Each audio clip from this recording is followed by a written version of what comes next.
Angalia hapo. Haya. Bwana, niko na Godfrey Mchungu. Ndugu yangu, kwema? Kama kawaida. Mambo yanakwendaje? Kumekucha. Uko vizuri? Bila shaka umefuatilia speech ya bana Netanyahu. Saka kama ndo kazi yangu.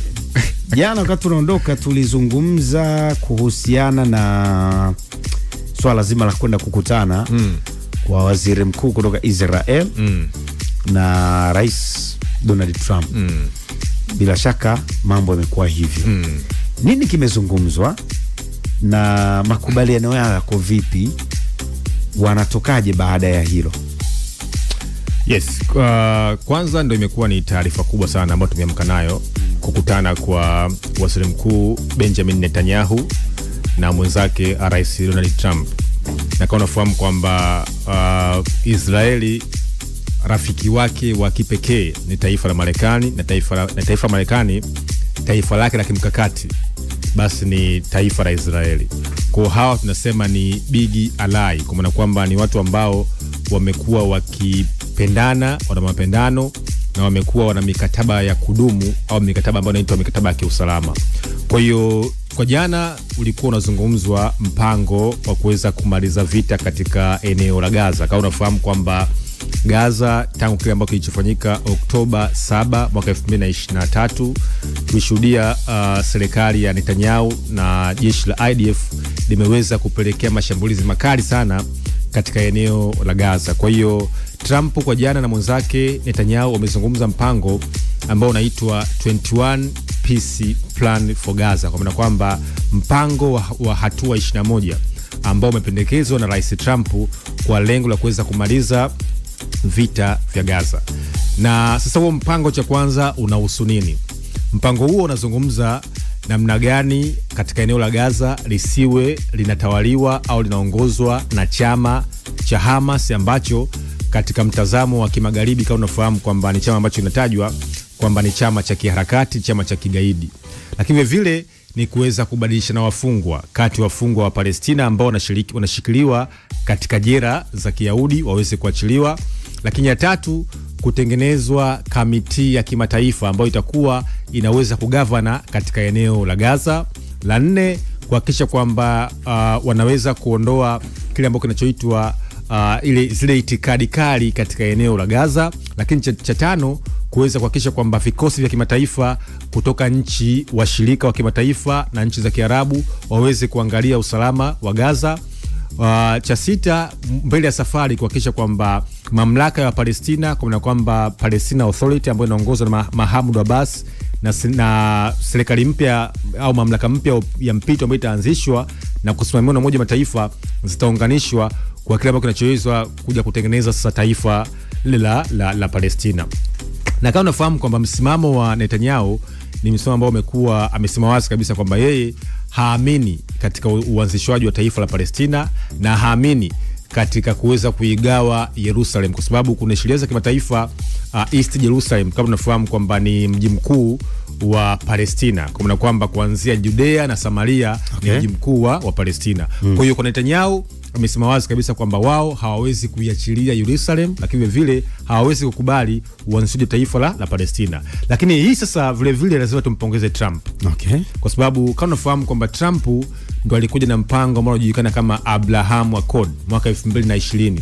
Ulikuwa ni mpango maalum au mpango mkakati ambao ulikuwa umeenda kuzifanya nchi za Kiarabu kuweza kunormalize, yani kuweza kuitambua taifa la Israeli na taifa la Israeli kuweza kuitambua taifa la nchi za Kiarabu. Mpango ambao ulikuwa ukitazama ni Qatar, Kuwait, Sudan, Bahrain, ukitazama UAE, zote ziweza kuanzisha uhusiano na taifa la Israeli. Kwa mpango wake wa sasa hivi ambao unajulikana kama 21 peace plan deal for Gaza, nao vile watu wengi wameweza kumsifu. Sasa uhalisia upo vipi kwa namna ambavyo mpango huu unaweza kutekelezeka katika watu wa Gaza?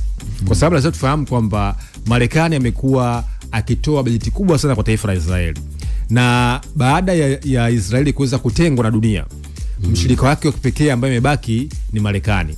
Na kwa nini Marekani amekuwa na nafasi ya kipekee kuna Israeli? Cha kwanza, kama unafahamu kwamba wale ma lobbyist kuanzia AIPAC, American Israel Republic Affairs Committee, mawaziri wengi wa taifa la Marekani, kampuni za kimkakati kuanzia NASA, Google, zote zimekuwa zikifinance na kuchangia utawala wa Kizayuni. Lakini vile kampuni mashirika makubwa ya kidini, tunazungumzia kwa mfano Christian for United States for Israel, Zionism Movement, Christian Zionism, wote wamekuwa wakiunga mkono taifa la Israeli, na hao kutazama wamekuwa na nguvu kubwa ndani ya siasa za Marekani.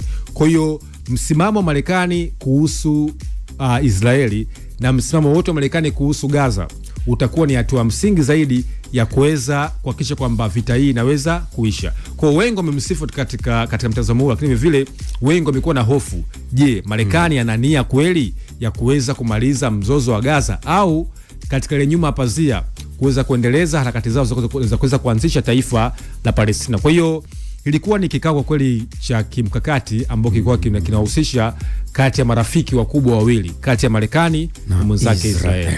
Sawa, ukiachilia mbali swala hilo la au jamaa kukutana jana, na moja kitu ambacho kimekuwa kikizungumzwa sana, latest nyingine ambayo nilikutana nayo bana, jana nilikugusia kuhusiana na Iran lakini kabla tujetoka kwa watu wa Ulaya huku, nimeona jana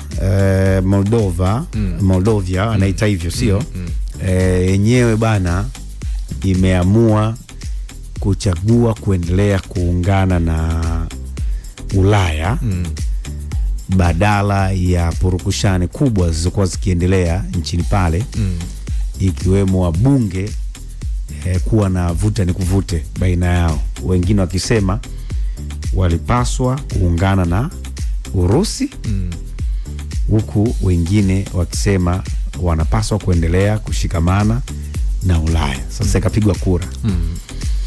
Baada ya kupigwa kura pale, kura imeamua baada ya wabunge wengi kuchagua kushirikiana na bara la Ulaya. Sasa nimeona bwana Ulaya wenyewe wakiwapongeza. Sawa bwana, kiwemo Uingereza kule wanawaambia bana, mmefanya jambo la msingi na mmepiga kura ya msingi sana kwa wabunge wengi kuchagua kuendelea na ushirika ama wanachama wa upande huo na sio kujiunga na Urusi. Inaonekana kumbe yako mataifa ama wako baadhi ya viongozi ambao wanatamani kwenye mataifa mengine kama Moldova ambavyo imeamua mpaka kuingia kwenye kupiga kura kuamua wapi ni wapi, wapi ni wapi. Wanatamani kumbe kwa mataifa wanatamani kwenda upande wa pili, lakini bado kuna ushawishi kutoka Ulaya. Yes, kwanza ukisoma siasa za Ulaya Mashariki, kuna waziri mkuu mmoja maarufu sana anaitwa Winston Churchill. Winston Churchill alikuwa ni waziri mkuu wa Uingereza. Alitoa hotuba yake maarufu ambayo inajulikana kama ni pazia la chuma au inaitwa Iron Curtain. Sawa?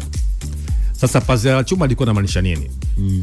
Ilikuwa ni kipindi cha vita baridi ambapo ilikuwa hairuhusiwi taarifa za nchi za kibepari kuweza kusomwa katika nchi za kijamaa. Na ilikuwa hairuhusiwi taarifa za nchi za kibepari kwa maana maisha yao, ustaarabu wao, demokrasia kuweza kusomwa kwenye nchi za Kisovieti. Kwa lengo la kusema kwamba hawa nchi za mashariki wakiweza kujua zile faida ambazo wanapata nchi za magharibi, raha, demokrasia, uhuru, watakuja kutamani demokrasia ya kimagharibi na kuweza kuachana na harakati za kijamaa. Kwa nini nimesema hivyo sasa? Unajua hizi nchi za Moldova, nchi za Poland, Belarusi, Ukraine, sawa nchi za Romania, hizi nchi ukitazama zimekuwa zikiwa zinafuata mfumo wa kijamaa kihistoria. Alfa walikuwa Soviet, Of course, walikuwa ni Soviet. Katika mojawapo ya nchi 16, Moldova nayo ilikuwepo. Sasa hizi nchi kumbuka nyingi zina historia ya nchi za kijamaa. Vya chama kimoja, sawa serikali ilikuwa inadhibiti mifumo ya kiuchumi na kisiasa, lakini vile wao demokrasia yao ilikuwa ni serikali kuweza kuamua na kuweza kupanga kuhusu wananchi. Yaani wananchi wanakuwa hawana nguvu dhidi ya serikali. Sawa? Ndio kipindi cha vita baridi. Sasa tangu kuanguka kwa Umoja wa Kisovieti, sawa? Na kimsingi tangu walivyoingia rais wa mwisho wa Usovieti alikuwa anaitwa Mikhail Gorbachev. Na huyo ni muhimu. Huyo alikuja na dhana mbili kubwa. Dhana ya kwanza inaitwa perestroika, dhana ya pili inaitwa glasnost. Sawa hizo dhana kuzitazama zilikuwa zinaelezea namna gani tuweze kufanya kitu ambacho kinachoitwa free market economy, soko huria, lakini vile serikali kutodhibiti mifumo ya nchi. Sawa mwaka 89 ukaanguka ukuta wa Berlin ambao ulikuwa unaunganisha Ujerumani Mashariki Ujerumani Magharibi. Mwaka 91 historia ikabadilika, Usovieti ukaanguka. Sasa kumekuwa kuna harakati ya nchi nyingi ambazo bado zina vinasaba sawa na nchi za mashariki kuweza kuendelea kubadilisha siasa zao. Sasa kwa nini ukitazama Urusi amekuwa ana shida na zile nchi ambazo zinabadilisha mtazamo wao? Nchi nyingi ambazo zipo mbali na mipaka yake amekuwa hana shida nazo kwa sababu si mbali, lakini nchi ambazo zipo karibu na mipaka yake ndo amekuwa na shida nazo. Ukraine, Belarusi, Finland. Sawa, hizi ana shida nazo kwa sababu wanapobadilisha mtazamo wao kuhusu kubadilisha mwenendo na siasa zao, inakuwa ni hatari dhidi ya usalama wake. Na Ulaya kutazama wana hizo harakati za kufanya zile nchi zote ambazo zilikuwa za kijabaa ziweze kubadilika zisiwe katika upande wa hata ukitazama alikuwa mshirika mzuri na ushirikiano mkubwa na Russia.